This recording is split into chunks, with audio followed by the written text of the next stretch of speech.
Perkenalkan, nama saya Patricia Juwita Manein dengan NIM 19507018. Saya dari Universitas Negeri Manado, Fakultas Matematika dan Ilmu Pengetahuan Alam, jurusan Biologi. Nah, pada saat ini saya akan membahas mengenai sistem saraf pada hewan vertebrata, yaitu pada Pisces, amfibi, dan reptilia. Nah, pada saat ini saya akan menjelaskan pengertian dari sistem saraf. Sistem saraf adalah sistem yang mengatur dan mengendalikan semua kegiatan aktivitas tubuh.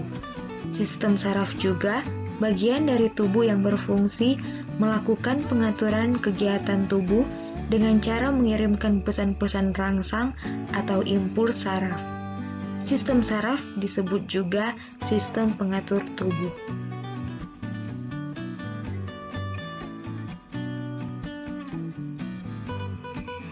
Selanjutnya kita masuk pada sistem saraf pada Pisces. A. Mekanisme. Ikan menerima rangsang dari lingkungannya melalui organ perasa. Rangsangan tersebut selanjutnya diteruskan dalam bentuk impuls ke otak. Respon yang diberikan oleh otak dimanifestasikan dalam bentuk tingkah laku. Sel-sel saraf mulai berkembang sejak permulaan stadia embrio dan berasal dari lapisan germinal terluar atau ektoderm.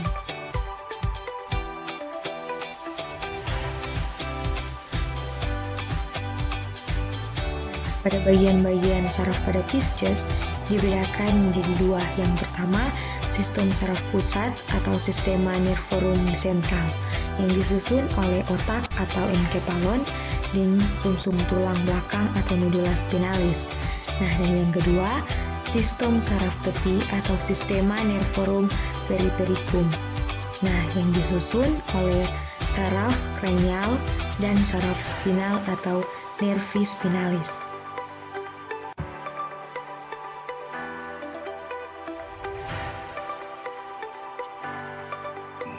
Nah, selanjutnya kita masuk pada sistem saraf pada amfibi. Mekanisme penghantaran impuls yang dibedakan menjadi dua. Yang pertama, penghantaran impuls melalui sel saraf. Penghantaran impuls baik yang berupa rangsangan ataupun tanggapan melalui serabut saraf atau akson dapat terjadi karena adanya perbedaan potensial listrik antara bagian luar dan bagian dalam sel. Pada waktu sel saraf beristirahat, kutub positif terdapat di bagian luar dan kutub negatif terdapat di bagian dalam sel saraf. Dan impuls akan diantarkan sampai ke ujung akson. Nah, yang kedua, penghantaran impuls melalui sinapsis.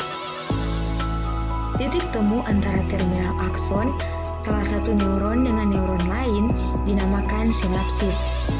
Bila impuls sampai pada ujung neuron, maka vesikula bergerak dan melebur dengan membran prasinapsis. Kemudian, vesikula akan melepaskan neurotransmitter berupa asetilkolin. Neurotransmitter kemudian berdifusi melewati celah sinapsis dan menempel pada reseptor yang terdapat pada membran postsinapsis. Dan penempelan neurotransmitter pada reseptor menimbulkan impuls pada sel saraf berikutnya.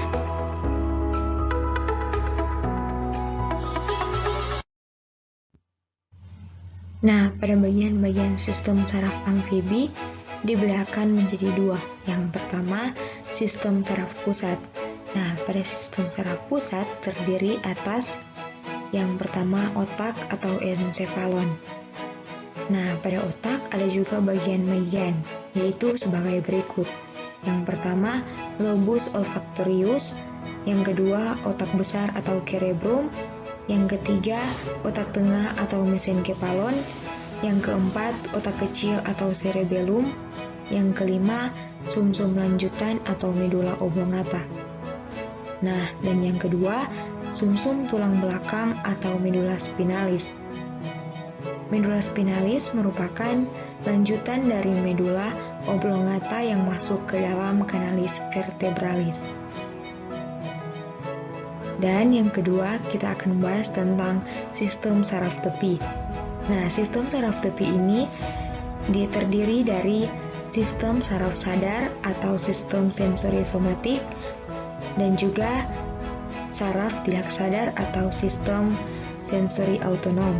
Nah, pada sistem saraf sadar disusun oleh saraf otak atau saraf kranial, yaitu saraf-saraf yang keluar dari otak, dan saraf sumsum tulang belakang atau saraf spinal, yaitu saraf-saraf yang keluar dari sumsum tulang belakang.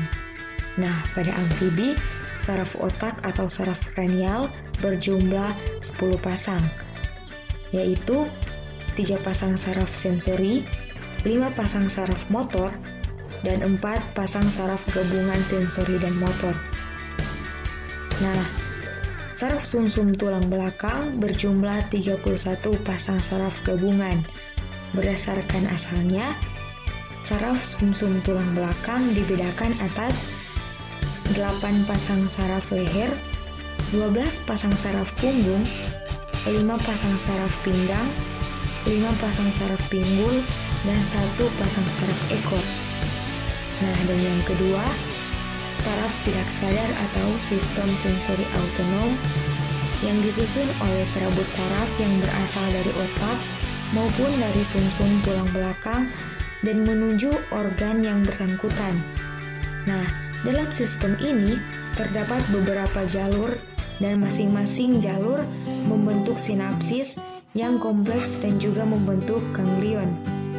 Sistem saraf autonom dapat juga dibagi atas sistem saraf simpatik dan sistem saraf parasimpatik.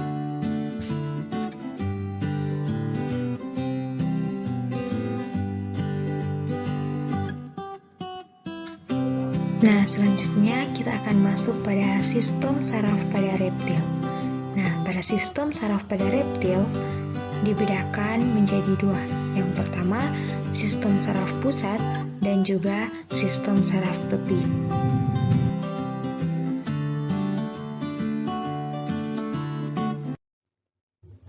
Nah, pada sistem saraf pusat terbagi atas 2. Yang pertama, otak. Otak terdiri dari otak besar atau cerebrum, otak tengah atau mesencephalon, otak kecil atau cerebellum, jembatan farol atau pons faroli, dan sumsum sambung atau medula oblongata. Nah, reptil memiliki lobus olfactorius yang panjang sehingga reptil memiliki penciuman yang tajam. Dan lobus opticulus yang berada di tengah menyebabkan lobus opticulus terdesak oleh otak besar sehingga reptil kurang baik dalam penglihatan. Nah, dan yang kedua, sumsum tulang belakang. Pada penampang melintang, sumsum tulang belakang pada bagian seperti sayap yang terbagi atas sayap atas yang disebut tanduk dorsal dan sayap bawah yang disebut tanduk ventral.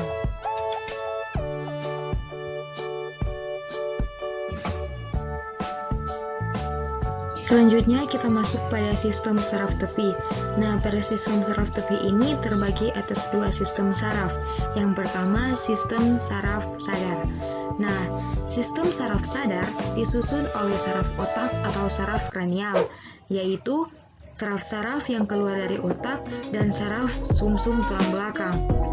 Saraf otak ada 12 pasang yang terdiri atas 3 pasang saraf sensori, 5 pasang saraf motor, dan 4 pasang saraf gabungan sensori dan motor. Nah, dan yang kedua, sistem saraf autonom.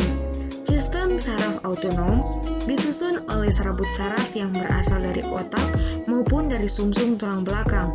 Terdapat beberapa jalur dan masing-masing jalur membentuk sinapsis yang kompleks dan juga membentuk ganglion. Urat saraf yang terdapat pada pangkal ganglion disebut urat saraf praganglion, dan yang berada pada ujung ganglion disebut urat saraf postganglion. Nah, yang pertama, sistem saraf simpatik, yaitu ganglion yang terletak di sepanjang tulang belakang dan yang menempel pada sumsum tulang belakang sehingga mempunyai urat praganglion pendek. Nah, dan yang kedua, sistem saraf parasimpatik, yaitu urat praganglion yang panjang karena ganglion menempel pada organ tertentu. Sekian penjelasan dari saya mengenai sistem saraf pada hewan vertebrata, yaitu pada Pisces, amfibi, dan reptil. Kiranya bisa dipahami dan bisa bermanfaat. Terima kasih.